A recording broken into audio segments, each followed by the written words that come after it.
Just the info you need. That's your KBLA Sports Minute. I'm Ray Richardson on KBLA Talk 1580. What about you? Yeah. At KBLA Talk 1580, we're proud to be celebrating 4 years on the air, but we know we could not have made it this far without you. We work hard every single day to curate conversations that will enlighten, encourage, and empower you. So, from all of us at KBLA Talk 1580, a big thank you for your love and support. You don't know how much you mean to me. And by the way, if your smartphone did not update automatically, be sure to download our brand new KBLA 1580 app. We think you'll love all the new features, including new ways to send us photos and video in real time, whenever news breaks, while we're on the air. It's a new dawn, a new day for KBLA Talk 1580, and we're glad you're on this journey with us. You never turned away, you were right there. Thank you, thank you.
Tavis, Smiley, glad to have you with us in this hour of our program. We are in hour 2, and 2 great hours in front of us. On the backside of this hour, we'll be joined for a brief conversation by the mayor of the city of Los Angeles, Mayor Karen Bass. Yesterday, federal agents conducted another one of those immigration sweeps, this one at MacArthur Park near downtown Los Angeles. The mayor showed up and was caught in the middle of a scrum. And it got a little tense yesterday, and the video of that encounter is all over social media today. And so we'll be joined on the back side of this hour for a brief conversation with the mayor of Los Angeles, Karen Bass. But I'm delighted to have in this hour, for the hour, Duncan and Sophie Cull, co-authors of the new book, The Jailhouse Lawyer. They share the inspiring story of how Calvin Duncan freed himself from prison for murder he did not commit. The book is out today, and how fortunate are we to hear from Calvin Duncan today. Calvin, how are you, sir? Good to have you on the program. Well, thank you. I'm doing pretty good. Thank you. Good to have you on. Sophie, how are you today? I'm wonderful. Thanks, Tavis, for having us. It's my pleasure to have you both on. Thanks for your time. Let me just jump right in and make the most of the time that we have. We're going to lose about 10 minutes or so. Again, Mayor Bass joins us later, but I'm glad that I have you for the full hour. And so we'll pause for a second and come right back to this conversation, but let's get it started right now. Calvin, what happened when you were 19 in New Orleans, sir? Well, when I was 19, I was arrested in Portland, Oregon. I was in the Job Corps. I was arrested for a murder that I didn't commit.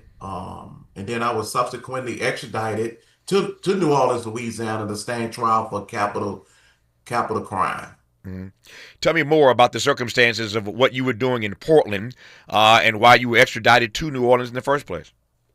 Yeah, so I was in Portland. I was in the Job Corps, taking up a trade and also working at the Job Corps. But before I landed in the Job Corps, several months earlier, in August of 1981, a young lady and her boyfriend was at a bus stop, and 2 guys approached them, tried to rob them, and wound up killing the boyfriend. They didn't have any suspects So they reenacted the crime and placed it on the reenactment on Crime Stop, and then they asked the public if they knew anybody, if they knew who committed the crime, call Crime Stopper, they could get up to $1,000 reward. Unfortunately for me, somebody did call Crime Stop and say that it was a Negro male named Calvin Duncan. And as a result of that tip, the government, the detective focused on me, and I was subsequently indicted, then arrested. A warrant was issued for my arrest. That's when the detective, I was arrested in Oregon. Then the detectives from New Orleans came to they escorted me to New Orleans to stand trial for murder. Sophie, this story sounds unbelievable. And were it not true, and had the two of you not written about it in this book, it'd be hard to imagine that something like this could happen. So you're telling me that somebody can call Crime Stoppers and just submit your name, tell Crime Stoppers that you are the one who committed the crime, and all the hell that Calvin endured comes because somebody just called a Crime Stoppers hotline? Yeah, unfortunately, Tavis, New Orleans had the highest rate of wrongful convictions in the nation through the 80s and 90s. And the vast majority of theirs were suffered by Black men like Calvin, who grew up poor, had very few access to resources. So when they were fingered for crimes like this, they really weren't in a position to defend themselves. Many of those wrongful convictions involved what we would call single eyewitness cases, where one eyewitness, often of a different race than the accused, said, this is the guy that did it, and that was enough for a prosecutor and a jury to find that person guilty. And in New Orleans, that often meant going away for life without parole or facing the death penalty like Calvin did. So who was the eyewitness in this case, Calvin? It was the victim girlfriend. She was with the victim at the time. Yeah. And did you know this person?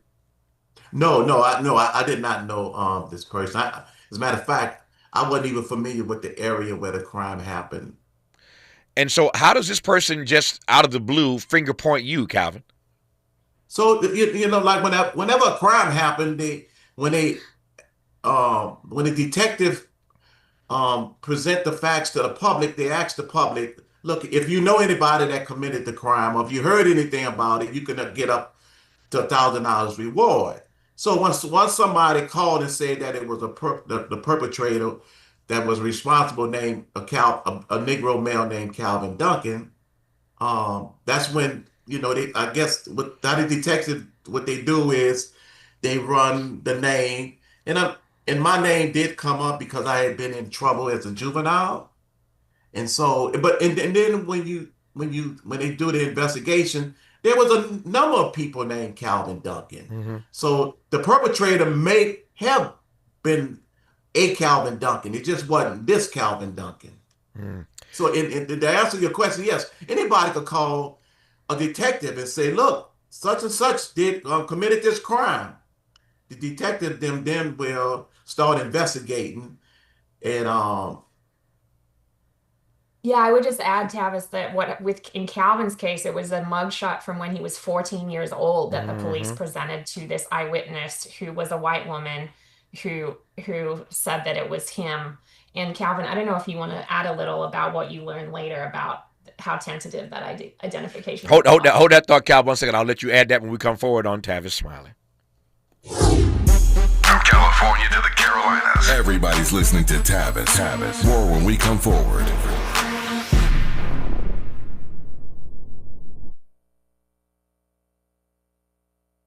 Make a move into a home of your own. With City National Bank's Ladder Up Home Loan Grant, you could receive up to $20,000 that you never need to pay back. Use it toward your down payment, save on closing costs, or to buy down your mortgage rate. Find out more at cnb.com/ladderuphome. City National, here for every stage of the journey. Property must be in a qualifying market in California, New York, or New Jersey. Additional terms and conditions apply. Not all applicants will qualify. Terms are subject to change without notice. City National Bank is an equal housing lender. Member FDIC. NMLS number 536994. An official message from Medicare. I turned 65 this year. I knew it was time to figure out Medicare, and I had questions, like when to enroll and how to enroll. So I went straight to the official source, Medicare.gov, to get the facts about Medicare. I found answers to all my questions, and I'm ready to get started. And so can you. Just go to Medicare.gov to get the real facts about Medicare. Paid for by the U.S. Department of Health and Human Services. Are you having trouble hearing? Hearing loss can devastate the quality of your life. Now, there's an affordable fix for you or your loved one. Rated the best hearing aids of 2025 by Forbes Health, Audion Hearing has the highest quality hearing aids at the lowest prices, starting at just $98 a pair. I actually like them better than my old $5,000 hearing aids. I could not believe how my hearing and life changed. Join over 1 million happy customers by going to audionhearing.com. That's AUDIEN hearing.com. Hey man, hey, what's up, bro? What's that station you listening to? Oh man, you don't know? That's Talk Radio, KBLA, 1580 AM. Check it out. 1580 KBLA, AM. 1580 Talk Radio, Progressive, At KBLA Talk 1580, we're celebrating our 4th anniversary, and this track right here is the gift one of our devoted listeners presented to us. Where you get some information, get a true education. Just to know, ooh, yeah. 1580. How cool is that? Having a member of our KBLA delegation write us a song. Stop it! Our listeners love us and there ain't nothing we can do about it. Wouldn't want to. Thanks to Cardell and everybody else for turning on KBLA Talk 1580. We love you right black.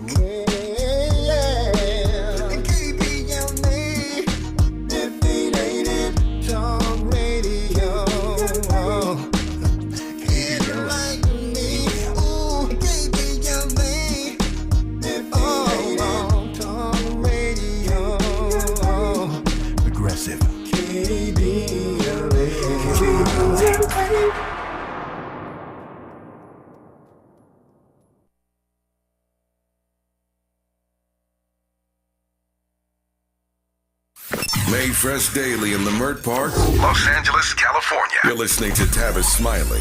Tavis Smiley and Duncan and Sophie Cull, co-authors of the new book. It's called The Jailhouse Lawyer. It tells the inspiring story of how Duncan freed himself from prison for a murder he did not commit after decades of being incarcerated. And the publishing day for this book is today.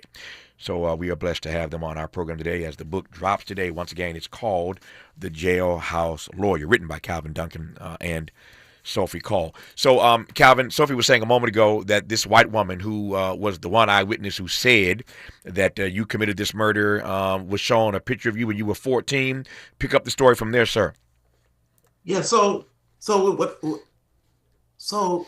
it's a known fact that the way our criminal justice system is set up, that anybody could call the police and say that a person committed the crime. Once that happened and investigations commence, they generally bring photographs to the victim, to the witness or the victim, and they ask, can you identify the person that is responsible for the crime? That person may say yes. Well, in my case, she said, yes, this is the person that committed the crime. But we learned later that she had been uncertain about her identification for a long period of time.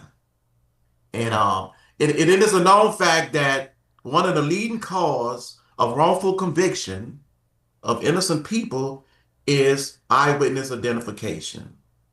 And so my case and 100 other people cases involve misidentification where witnesses, they do their best. In our case, they made a mistake. And in my case, she made a mistake and she identified me as the person. But that is a known fact. Statistics shows that one of the leading causes is misidentification. However, my life in prison, in the book, The Jailhouse Lawyer, is a testament of how that happened, how our criminal justice legal system take faulty identification evidence and actually build cases around people that cannot afford lawyers, and they wrongfully convict us, and then they throw us in prison, and we don't have access to lawyers and help. So what the book details is and outlines is after I was wrongfully arrested, what happened after I got arrested? What kind of life did I live while I was in prison? How did we help each other overcome the injustice that we had encountered and that we had to live with every day? No, I'm working my way toward that. Trust and believe. I'm stuck on this word mistake. You said it so calmly. It came out of your mouth with such a relative ease, Calvin, that this one white woman made a mistake. Is that how you see it? It was just a simple mistake. Look at what it cost you, and for you to refer to it as a simple mistake, it just jumped out at me that you used that word. Yeah. So I don't think that the young lady in my case was intentionally trying to harm me. No, because she didn't know me. She was trying to vindicate or trying to bring to justice her concept of justice who was responsible for killing a boyfriend. She didn't know me, so she didn't have no vendetta against me. But what generally happens is that the police department doesn't step in when they see that identifications are not reliable. So I never would blame her for what happened to me. What I do blame is how the system is set up, how how the government relies on this known faulty evidence, misidentification, to secure conviction. So no, and the reason, and I honestly believe, in the way I know she made a mistake because I wasn't a person. So I use the word mistake because for several reasons. I wasn't the person that is responsible for killing a young man. Second of all, she didn't know me to have a vendetta to try to hurt me. I blame what happened to me and on a lot of other people that has been wrongfully convicted is that our criminal justice system relies on misidentification as the sole and incredible evidence to send a lot of people to death row and to send people to prison for the rest of their life. Tell me, Sophie, to your mind, how the system can make this kind of mistake as it relates to one eyewitness misidentifying, in this case, Calvin Duncan. I think what Calvin's describing is right. We have a real problem, and we certainly did at the time. You know, some of these practices in certain police departments are being reformed. Although, of course, they persist because any human institution is going to make mistakes, right? But one of the things that we know is a problem with homicide investigations is what is often referred to as like tunnel vision, where once they had a name, Calvin Duncan, and they had a mugshot of a young boy who stole a pair of jeans from a department store when he was 14, they were working with that information. And so they put their blinders on to other possibilities and just did what they could to pin Calvin for the crime. And another more evidence we have of how that happens in Calvin's case is when the police went to speak to Calvin, we learned from their notes later that really the purpose of interrogating him was to try to get him to give statements that would further implicate him in the crime. And when they didn't get those statements, they actually fabricated them in their notes and used that against Calvin at trial. So I think what that says is that our system has a real problem around tunnel vision, that once they think they have the guy, they kind of stop asking the questions they should be asking. But again, respectfully, Sophie, I'm just I love you and Calvin, but I'm just being taken aback by your words. That's not tunnel vision, Sophie. That's corrupt. That is corruption. When you make up stuff, when you lie in an investigation, and Calvin ends up spending decades in prison, y'all are just too nice to me. That's not tunnel vision, Sophie. That's corrupt. That's a corrupt police department. That's a crime. Yeah, well, okay. One other thing I'll add, Tavis, just to sort of speak to your point, is that the prosecutors who said, let's see if we can get some statements out of this guy, they were different. I'm not saying that that's right, but they were different than the Oregon detectives who then went to the Job Corps and sat Calvin down in a room and asked him questions when he said he didn't want to speak to them, right, and a lawyer was not present. They were the ones who ended up writing in their notes that he'd said the things that he said. So we had 3 different agencies involved in this investigation: the DA's office in New Orleans, the police officers in New Orleans, the police department in New Orleans, and then the Clackamas County Sheriff's Office. And what is stunning, Tavis, is that those sheriff's deputies who interrogated and arrested Calvin were subsequently, at the time they did it, they were actually under federal investigation for fabricating evidence and trying to wiretap a government official in Clackamas County. So we really were dealing with corrupt detectives when we get to the people who actually interrogated There Calvin. you go. There's the word corrupt I was looking for, because y'all are acting like this is an aberration, when for many of us this comes across as business as usual. And I know a bunch of black folk across the country who could attest to that. What do we know about why Calvin, why this Calvin Duncan? Because Calvin made the point earlier that there were other Calvin Duncans on this list. What do we know about why, or why do we believe that this Calvin Duncan got singled out? Calvin Duncan. I think what they did is when they concluded that it was a person that was young, they do whatever they do with their computers, and my name came up. And so I think that's what led them to say, well, this might be the Calvin Duncan that committed the crime. Yeah. All right, Calvin. I could go deeper into that. I'm just watching my time here. That's the backstory essentially for how you got finger pointed, got misidentified by this one white female eyewitness, and you end up spending years behind bars for a murder that you did not commit. Let me advance the story. You're 19. You are incarcerated for a 1981 New Orleans murder, again, one that you did not commit. You are in Angola prison, one of the worst prisons in this country. Angola, I've talked to many people over the years who were incarcerated there.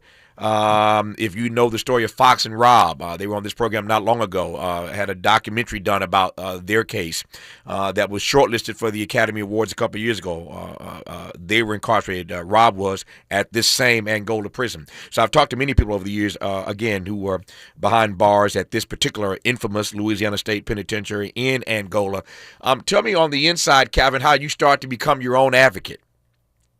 Well, so once I was extradited to New Orleans under indictment. They put me on a unit with guys that had already had had already been sentenced to death, had already served long sentences. And I was explaining to them that I didn't commit my crime, and all of them was telling me that, okay, yeah, you didn't commit your crime, but you're still gonna get convicted. You're gonna get the death penalty. And they said I was gonna get the death penalty because they had the same lawyers that I had. They had the same judges that I had, and they were saying that my lawyers wasn't going to come see me. My lawyers wasn't going to be able to investigate my case because they didn't have the resource. And it was telling me that I was going to actually get executed. So then I started asking them, well, how can I help myself? And then they started telling me, well, Calvin, you got to become a lawyer yourself. In the book, it talks about a good friend of mine named Duggar. Duggar advice was to me was, look, put that Bible down and start picking up a law book if you want to save yourself from being executed. And I took Big Doug advice, and I started learning the law. However, at the time, there was no law material in the parish jail. They didn't have a law library, and we had they didn't have really an adequate legal system where we can actually get legal material. So I would generally, like as the book talked about, I would ask my girlfriend, I would ask people, I would write letters to organizations, to law school, and I would ask them, would they provide me with a Xerox copy of cases so I could start studying the law. However, that wasn't sufficient enough. So what I did, I prepared a motion, and I titled the motion, and I sent it to the Louisiana Supreme Court, and I asked them, I titled the motion, a motion for a law book. Mm-hmm. And I explained to them that I needed the law book in order to really save myself from being convicted for a crime I didn't commit. And the court told me, look, you sent it to the wrong court, and then they remanded it to the lower court. And I ultimately got the law book. So that's how my journey started in trying to help myself. What did that, I'm sorry, Kevin, not to cut you off. What did that success tell you? You had to work hard to get that, but just the ingenuity to file a motion and title it Motion for a Law Book. Motion for a law book, and it ultimately got you what you needed. What did that small success say to you about the journey that you were about to undertake? what it told me is that before prison, I wish people would have told me the value of helping myself. Mm-hmm. That you know, like, that if I could, if in retrospect, when I think about it, if what we did on the inside, if we could replicate that on the outside, our life would be totally different. We would be on a great path of reforming our criminal justice system. But when I filed that motion and it was granted, it gave me the confidence that, look, despite the fact that I only had like a 9th grade education, I can actually do this. I can actually learn the law and help myself and help other people as well. One of the things about reading the book, Calvin, that jumped out at me and it just really touched my heart was that, frankly, before you started helping yourself, you were helping others in prison with their cases. Yes. So one of the things that I noticed immediately was that other people needed help and everybody needed hope.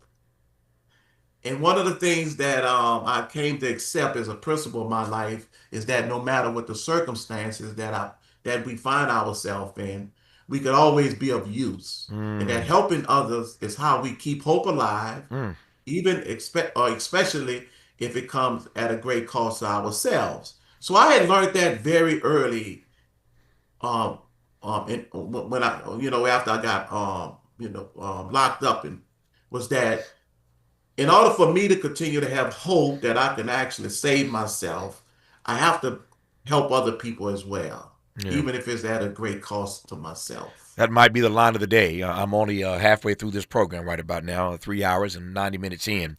But it's the best thing I've heard so far today, that helping others is how we keep hope alive. Helping others is how we keep hope alive. Please be joined now by the co-authors of the new book, The Jailhouse Lawyer, Calvin Duncan and Sophie Cull. In case you've just tuned in, it really is an inspiring story. Calvin Duncan went to work, filed that motion called Motion for a Law Book. I loved it. And it worked. And he got a law book and got a few more law books and started helping other people. And he eventually became his own lawyer and worked his way out of prison for murder he did not commit. When we come forward, we're going to pause for a second.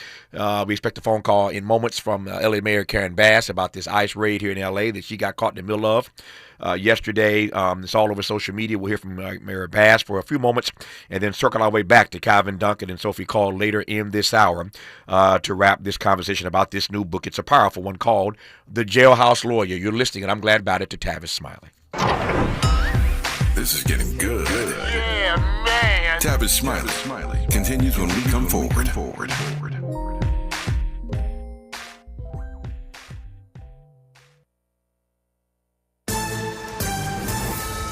I'm Tammy Eswick with BIN News Now. Louisiana televangelist Jimmy Swaggart will be laid to rest this weekend. Here's his son, Donnie. My dad was a warrior. The 90-year-old suffered a heart attack just last month. He was a staple in Black American homes in the 1980s. Several scandals involving prostitutes threatened to destroy his career, but he bounced back and built his ministry into a multi-million-dollar enterprise. He was 90 years old.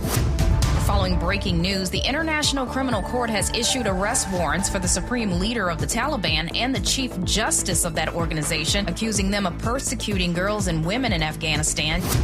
A new poll from Gotham Polling and Analytics shows Zoran Mandani is way ahead of his competitors. According to the poll, Mandani would get 41% of the vote, former Governor Andrew Cuomo 26%, and the incumbent Black Mayor Eric Adams would get 16%. Get BIN News Now on demand 24/7 on the iHeartRadio app. Rapid radios are instant push-to-talk walkie-talkies offering national LTE coverage and no subscription ever. Business owners can now keep in touch with up to 200 staff members at one time. Go to rapidradios.com now for up to 60% off and free shipping. This is the KBLA Sports Minute with Ray Richardson. I'm a bad man. Something is going on with the Dodgers pitching staff. The Dodgers have been outscored 38-7 in their last 4 games. They lost their 4th straight Monday night, a 9-1 loss at Milwaukee. A bases-loaded walk in the bottom of the 9th inning gave the Angels a 6-5 win over Texas. The Angels are 21-20 at home. Ben Shelton, the only African-American in the men's quarterfinals at Wimbledon, will play Yannick Sinner of Italy on Wednesday. Sinner, ranked number 1 in the world, is 5-0 against Shelton. At 22, Shelton is the youngest player in the men's bracket to advance to the quarterfinals at Wimbledon since Andy Roddick in 2004. Roddick was 21. Tough break for the Indiana Pacers and Tyrese Halliburton. The Pacers found out Monday that Halliburton will miss all of next season. Halliburton tore his right Achilles tendon in the first quarter of Game 7 in the NBA Finals on June 22nd. No debates, no speculation, just the info you need. That's your KBLA Sports Minute. I'm Ray Richardson on KBLA Talk 1580. Are you wet shaving? You'll get razor bumps. Nah, Pops. I'm good with Gillette Skin Guard. How long you been growing that beard Mama hates anyway? Since 77. I shaved and got ingrown so bad. That's why I use the Gillette Skin Guard razor, face scrub, shave gel, and moisturizer. So I don't have to worry about new razor bumps or shaving irritation. Gillette Skin Guard, huh? Your mama's gonna love this one. The best a man can get keeps getting better with Gillette Skin Guard. Buy now at a retailer near you. Oh no, stomach issues again? Stomach issues? Who are you? Your pancreas. I could be the real reason for your diarrhea, gas, bloating, stomach pain, or loose oily stools. I thought it was my stomach. People often do, but any of these symptoms could mean having a condition called exocrine pancreatic insufficiency, or EPI. With EPI, the pancreas doesn't release enough enzymes to break down food, but EPI is manageable. Use the symptom checker on identifyepi.com and speak with your doctor. That's identifyepi.com. Sponsored by AbbVie. There's nothing like when you get that part from eBay and it just fits. Yeah, the first time. So you can do less of this and get right back to more of this. At eBay, you'll find all the parts you need, guaranteed to fit, at prices you'll love. Sounds good, doesn't it? eBay, things people love. Eligible items only. Exclusions apply.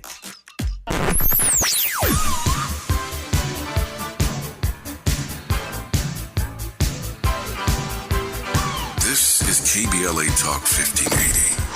Talk radio. That's music to your ears.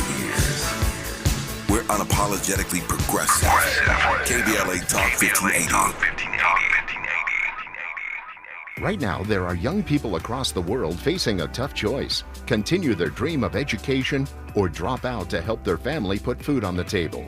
You can help change their future in a single moment. See how far your support can go at unbound.org. Paid for by government.com. Did you know the United States Mint has issued a new Morgan silver dollar coin in proof condition for the first time? Not only that, they are also minted in 99.9% pure silver for the first time ever in history. Coin experts are calling this an amazing opportunity for anyone that knows the enduring popularity of Morgans. But you must hurry. Only 400,000 of these legal tender silver dollars were issued. These first ever Morgan silver dollars are brand new with stunning mirror-like finish, minted by the iconic San Francisco Mint. Call now and you're guaranteed a new first ever 99.9% pure silver proof Morgan dollar. To learn more, call 1-800-973-9717. If you order now, you will receive a free coin collector bonus pack, a $25 value, free with every order. Call 1-800-973-9717 now to secure your new Morgan silver dollars before they are gone. That's 1-800-973-9717. My mom has decided to learn to paint, and she's good.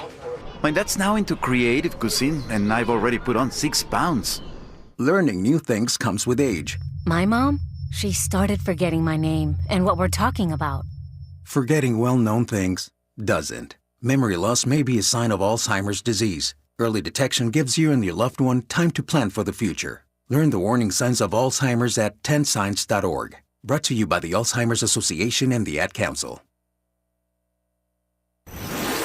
Let's get back to more of this rich dialogue with Tavis Smiley.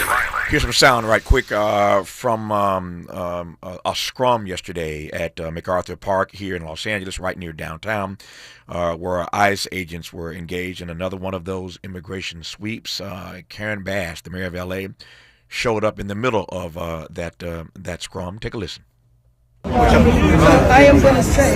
Mayor Bass, I need to get my phone and we're departing. Okay. All right. Mayor Bass. Mayor Bass. Oh my Any God. comment, Mayor Bass? Thank you. Mayor Bass, any comment? Yes, my comment is they need to leave, and they need to leave right now. They need to leave because this is unacceptable. Who did you speak with? Just wait and see. Mayor Bass, They will be leaving soon. Mayor Bass, who did you speak with on the phone just now? Who did you speak with on the phone? They have pistols. Wow. Mayor Bass, good to have you back on this program as always. How are you today? I'm doing good. How are you? I'm well. If I complained, I've been in great. Always delighted to be in conversation with you.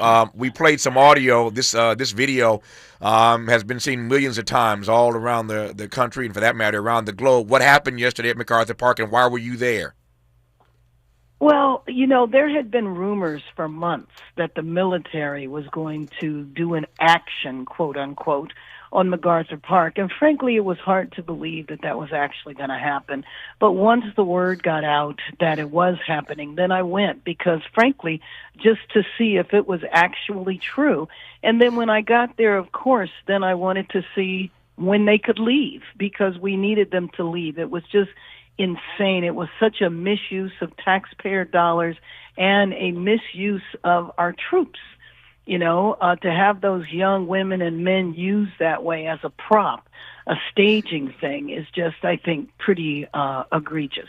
Prop is one word for it. I've referred to it as the politicization of our military. Either way, how do you read that? Well, let me just tell you, too, by the way, just to set the scene. They marched through the kids' summer camp, okay?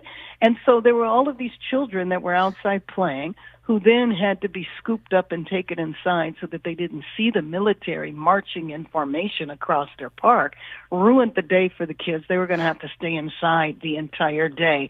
So I call it absolutely not just the politicization, but the militarization. So anytime you have the federal government come in and seize power from a governor, taking the National Guard out of his hands and deploying them to a city that did not need them and did not want them here, is the militarization of our city.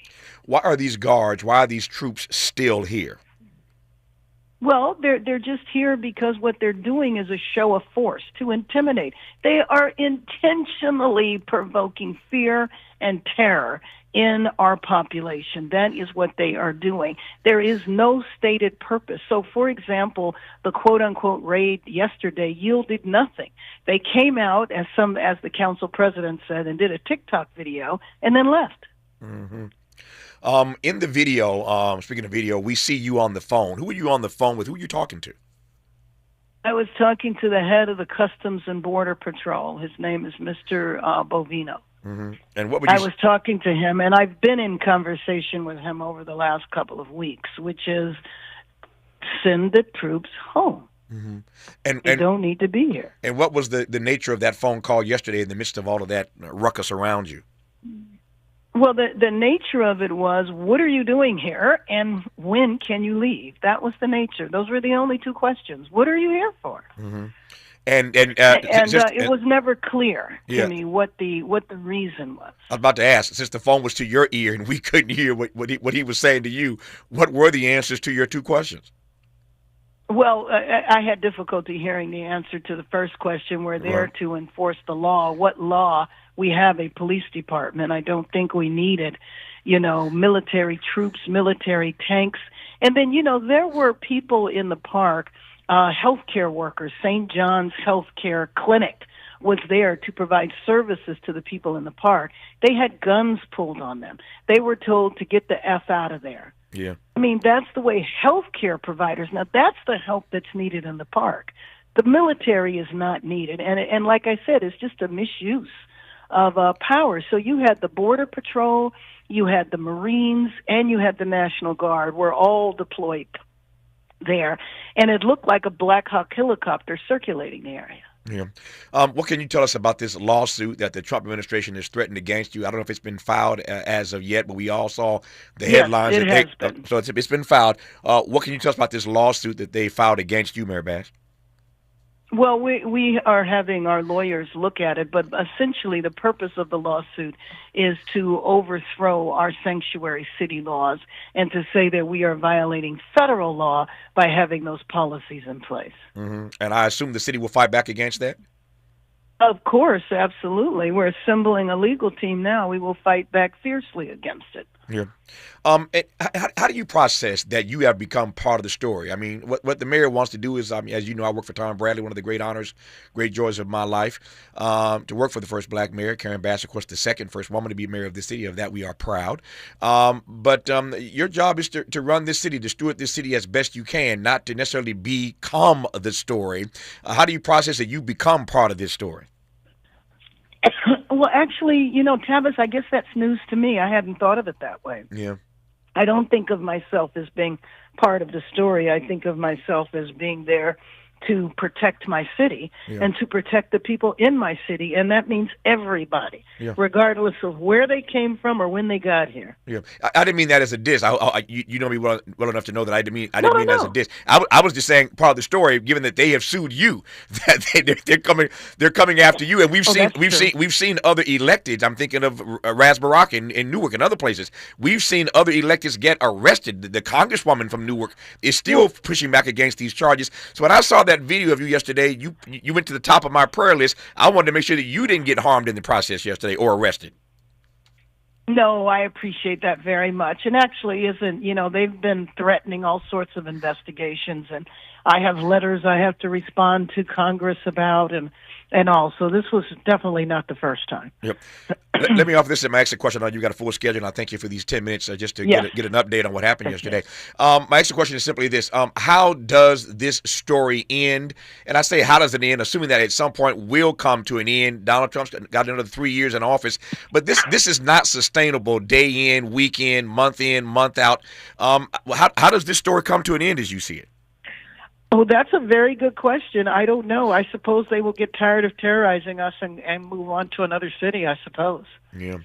I hate to see this kind of torture visited upon others, but it's gone on for far too long, and we are glad that you were there pushing back, and it was empowering to see you there yesterday at MacArthur Park. Again, I am grateful that nothing happened to you yesterday in that drama, but I appreciate you always checking in to let us know how things are coming along, and we'll talk to you as needed down the road. Thank you, Mayor Bass, for your time. Deeply appreciate you.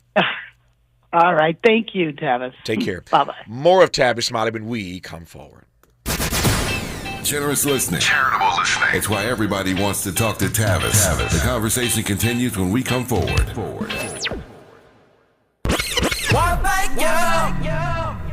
Yeah.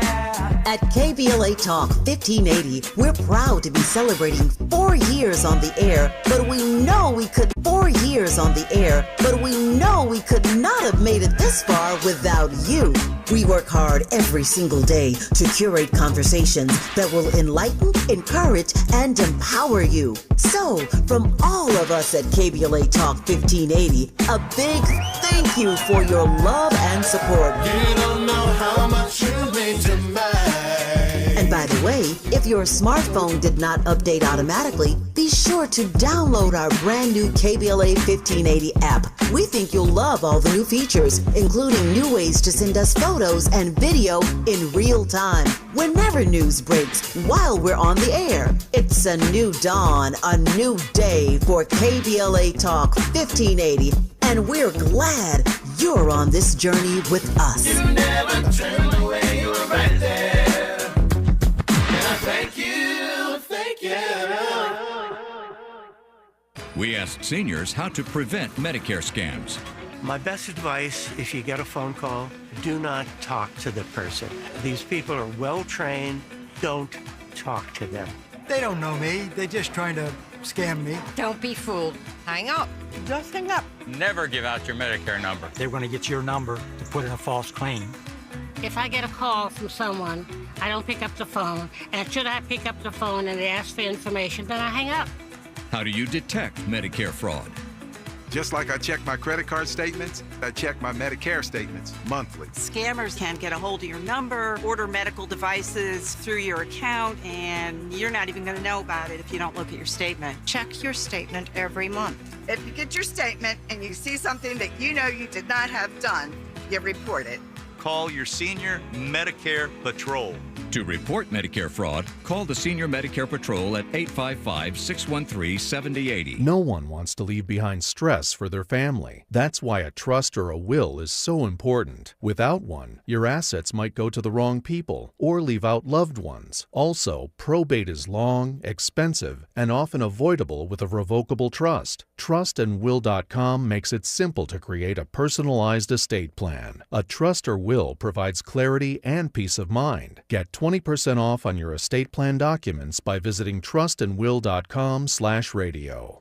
Career changers, including veterans and active duty service members. Your transition starts here. Go from GI to IT in a matter of months. Become a certified cyber warrior with training at My Computer Career. Cybersecurity specialists are in high demand, offering IT pros great opportunities and a rewarding lifestyle while protecting our people, liberty, and treasured institutions from cyber threats. Deploy your career in IT today. Learn more at mycomputercareer.edu/CWP. SkillBridge and other VA benefits are available to those who qualify. Sometimes he fails at fitting in, but we're okay with that. You're inside the Tavis Smiley Show. You are indeed. We thank LA Mayor Karen Bass for checking in to give us an update on this drama that jumped off at MacArthur Park yesterday. That's all over social media. The mayor got caught in the middle of this situation just off of downtown with these ICE agents engaged in yet another raid, but not really, because as you heard the mayor say, nothing really happened, but it's just this continuing show of force, which is intimidating to all kinds of fellow citizens, not just in this city, but indeed across the country. Once again, we thank Mayor Karen Bass here in L.A. for that quick update.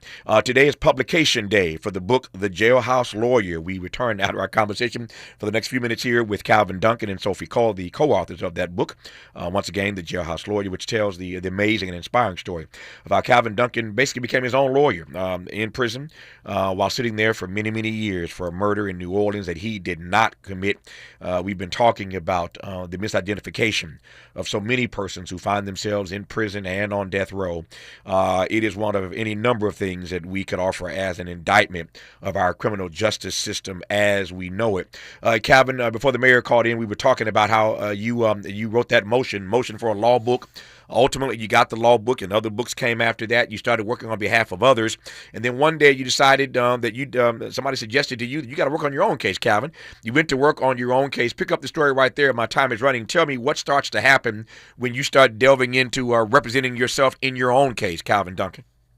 So what happened immediately was that once the law had changed to give us access to our records, our legislature started enacting the laws, making it very difficult for us to get our records to prove our innocence. And then what the government also, what the legislature, our lawmakers also did was erect time limitations for us to actually file our pleadings into court, time limitations that we could not meet because we were struggling trying to get our records. And another obstacle, as the book pointed out, once we did get those records, we was up against procedural hurdles, bars that prevent our cases from being heard. Mm-hmm. I'm just again watching my time here. When did you start to make progress in your case that ultimately, eventually, of course, led to your freedom? When did you start to turn the corner, Calvin, even though you were jumping through all these hurdles? When I got the help from the New Orleans Innocent Project, when they accepted my case and started doing independent investigations that I just could not do for myself. And once they discovered, obtained some of the records that I had been trying to obtain for many years, that's when we presented my case back to the trial court for relief. Sophie, it almost seems, I mean, I'm delighted, and again, I'm just scratching the surface. I cannot do justice in an hour, minus 10 minutes with Karen Bass. I can't do justice to this book, The Jailhouse Lawyer, but I'm honored to have you on this program. And John Grisham, the John Grisham, writes a blurb for the book. You know you got something special there. When John Grisham puts his name on it, his imprimatur on it. But I mentioned a moment ago all the different ways, Sophie, that we could indict our criminal justice system as we know it. One of the indictments is that people like Calvin have to represent themselves to get out. Isn't that an indictment in and of itself? It is. It's in most states, you're not entitled to a lawyer once your conviction is final and you move into post-conviction, which for most people happens within a year or so of your conviction, your trial. From that point on, you're on your own, and we have, life without parole is one of the fastest growing sentences that we're meting out in this country, meaning people going to prison to die without any second look at their case, or whether they've changed as a person during their time in prison. And what's so damning about that to me is that on one end, we're introducing these procedural bars that Calvin described that mean it's almost impossible to present your case to the courts in a timely way before you're barred from having your issues heard. Yeah. And then on the other end, we're not allowing any review, any legal representation to help you get the records that you need in order to present that case. So we're sort of saying you have to meet these incredibly high bars or demands to have your case heard, and the only way you can do that is if you're represented, and we're not going to afford you an attorney. So when you look at it, it really starts to feel like a system that's designed to trap people and make sure that even if they have incredible claims of innocence, but also of just having an unconstitutional trial, that those claims there's really no one to tell them to, because those doors are systematically closed to people like Calvin in prison. Sophie Cull is the co-founder of the Visiting Room Project. Calvin Duncan is the founder and director of the Light of Justice program. When we come forward in our remaining moments with them on this publication day for their new book, The Jailhouse Lawyer, we'll let them share a bit about the work they're doing in their respective entities. You're listening to Calvin Duncan and Sophie Cull, and I'm glad about it, on Tavis Smiley. Why does Tavis say, when we come forward? Because he's not going back. And you don't have to go back either. Forward ever, backward never. More of Tavis Smiley when we come forward. KBLA Talk 1580. We've got a lot to talk about. KBLA Talk 1580 reminds you, when we fight, we win. The Youth Justice Coalition is challenging America's addiction to incarceration and discrimination. YJC works to dismantle policies leading to mass incarceration, law enforcement violence, and the school-to-prison pipeline. Their approach, transformative justice, community intervention, free LA high school, legal defense, and system monitoring. YJC promotes safety without relying on prisons. Their goal, prevent system contact and help people exit the system through direct action, advocacy, and education. Want to get involved or need help? Call 323-235-4243. That's 323-235-4243. Join YJC in creating change. When we fight, we win. KBLA Talk 1580, your voice for justice. This is a community call to action from KBLA Talk 1580. Catch Prep is now enrolling for summer credit recovery in fall 2025. As South Los Angeles' top-performing high school in English, math, and college access, Catch Prep is welcoming all 9th through 12th graders to enroll now. Catch Prep offers a small, supportive, and safe learning environment to help all students succeed, so that all students feel valued, respected, and motivated to reach their full potential. For the past 20 years, Catch Prep has helped more students of color gain admission to top-tier universities, with our graduating seniors earning a total of $3 million in scholarships, more than any other school in Los Angeles. We are dedicated to helping all students turn your college dreams into reality. Catch Prep is now enrolling. Visit us online at catchhighschool.com or call 323-293-3917. Space is limited. Please enroll now for summer credit recovery and fall 2025. Call 323-293-3917 or enroll today at catchhighschool.com. If you're like me, 60 and retired, making ends meet, especially here at the supermarket and drugstore, is tough. I'm so blessed to have found benefitscheckup.org. It's a free and confidential website from the National Council on Aging that connected me to $1,200 a year in programs that help pay for food, medicine, utilities, and more. Maybe it can help you. BenefitsCheckup.org. You know where you want to go in life, and City National Bank can help. City National knows the dedication it takes to build your vision for the future into a reality, and our team is here for you. We have a wide range of options to help, from personal savings accounts to interest-bearing money market savings accounts and more, all designed to help you get where you want to go. City National, here for every stage of the journey. Learn more at cnb.com. City National Bank is a subsidiary of Royal Bank of Canada, member FDIC.